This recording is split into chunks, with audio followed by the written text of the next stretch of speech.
ఎన్నో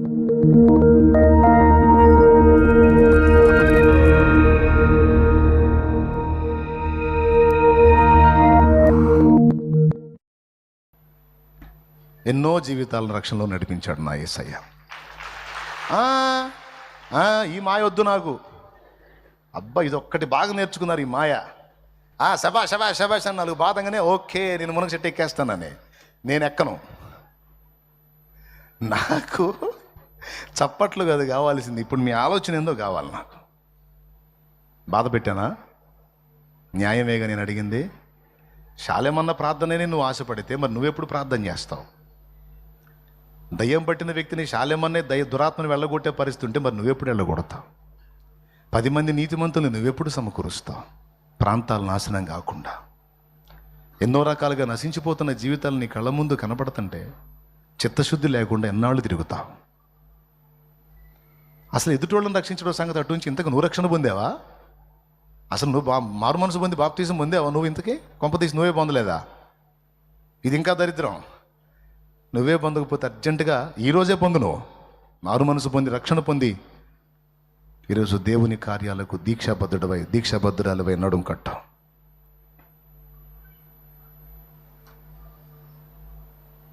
ఏ స్థాయికి ఎదగాలి మనం అంటే మన ఆలోచనలు దేవుడు తీసుకొని మంచి ఆలోచనలు బిడ్డ అని దేవుడు సంతోషించే స్థాయికి ఎదగాలి మనం. దేవునికి మహిమ. పర్లేదు కొట్టండి, ఇప్పుడు ఇబ్బంది లేదు. ఇందాక నా విషయంలో కొట్టబోయారు చూడు, నేను ఒప్పుకొని దానికి. దేవుని బట్టి కొట్టండి. నేను చెప్పిన ఎంతమందికి అర్థమైనాయండి? సంవత్సరాలు గుండ్రాయిలాగా అక్కడే కూర్చుంటాయింది. బుద్ధి ఉండద్దు. ఏం నేర్చుకుంటున్నాం? భక్తి. స్కూల్లోకి పోయినోడు ఎన్ని సంవత్సరాలు కూర్చుంటాడు? ఎంత బండోడు కూడా, ఎంత మొండోడు కూడా 1 సంవత్సరం 2 సంవత్సరాలు 3వ సంవత్సరం మారతాడు కదా తరగతి. వామ్మ, వాళ్ళందరినీ మించిన విశ్వాసులు ఉన్నారు. 5 ఏళ్ళు 6 ఏళ్ళు 7 ఏళ్ళు 8 ఏళ్ళు 10 ఏళ్ళు అయినా సరే బి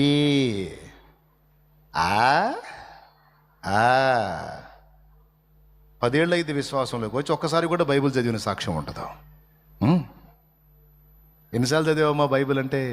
ఇప్పుడే మొన్ననే మొదలు పెట్టాను అన్నయ్య దేవుడు మాట్లాడితే. 10 ఏళ్ళ నుంచి మాట్లాడలేదు. చదవద్దా పరిశుద్ధ గ్రంథం? చదువు లేని వాళ్ళు నయం పాపం సెల్ ఫోన్ అన్నారు పెట్టుకొని వింటున్నారు.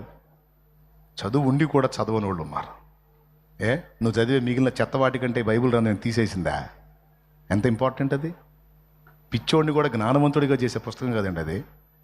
ఆలోచన చేద్దాం, ఈరోజు ఆలోచన చేద్దాం. సిగ్గుపడదాం, దేవుని దగ్గర నేర్చుకుందాం. యేసయ్య అన్నాడు, విశ్వాసము లేని తరమ వారలారా, నేను ఎంతకాలం మిమ్మల్ని సహింతును, ఎంతవరకు మీతో కూడా ఉందును. ఏమన్నాడు? అన్నాడా లేదా? మార్కు సువార్త 9లో, విశ్వాసము లేని తరమ వారలారా, ఎంతకాలం మీతో కూడా ఉందని, ఎంతవరకు మిమ్మల్ని సహింతును.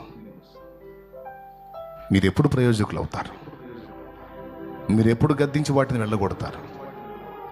మీరు ఎప్పుడు ప్రజల్ని బంధకాల్లోంచి విడిపిస్తారు? మీరు ఎప్పుడు వాళ్ళకి ఆత్మీయ ఆహారం పెట్టే స్థాయికి ఎదుగుతారు?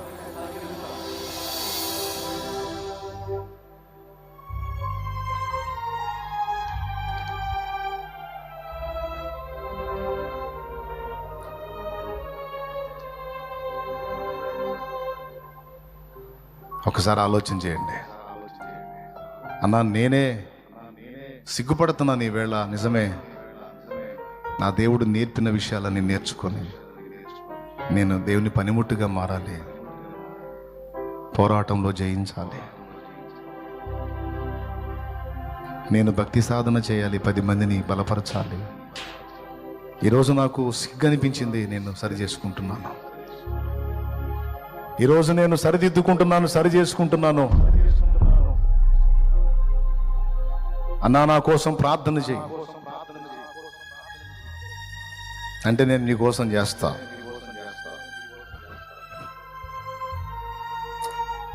కానీ దయచేసి మాటలు సీరియస్గా తీసుకోండి. దేవుడు నీకు యుద్ధం నేర్పుతాడు, యుద్ధం ఆయన చేయడు. నువ్వు చేయాలి. నిన్ను నువ్వు కాపాడుకుంటూ, నిన్ను నువ్వు సరిచేసుకుంటూ, నిన్ను నువ్వు క్రమపరుచుకుంటూ ఎదుటి వాళ్ళకి దీవెనగా నువ్వు మారాలి. దయచేసి జీవితం అంతా పిల్లకాయలా గుండిపోవటానికి ఆలోచించొద్దు. పనికిమాలిన విద్య కాదు, మహోన్నతిని విద్య నేర్చుకోవాలి నువ్వు.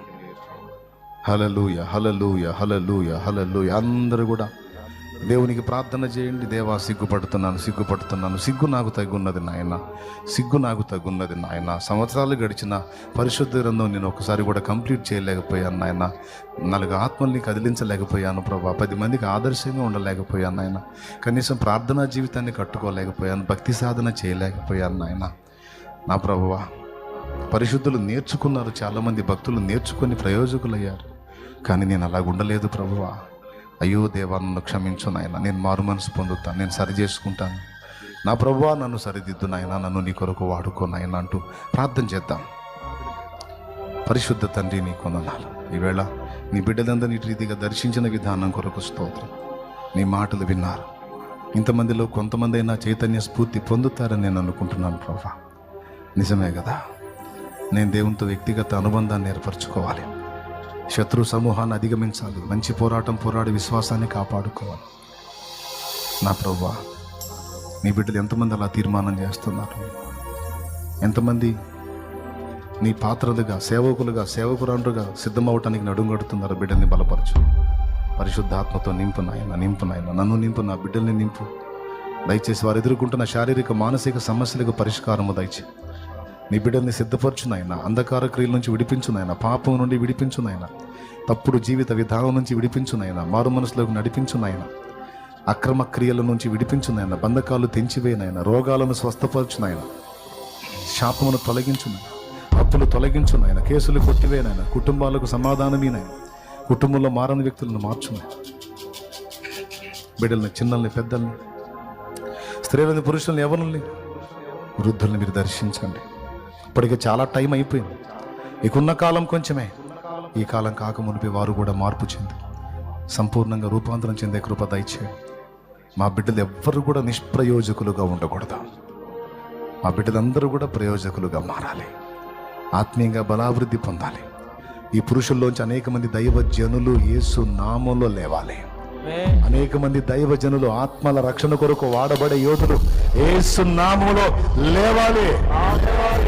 ఈ స్త్రీలలో నుంచి అనేక మంది దైవజనురాండ్రు, అభిషిక్తురాళ్ళు యేసు నామములో లేవాలి.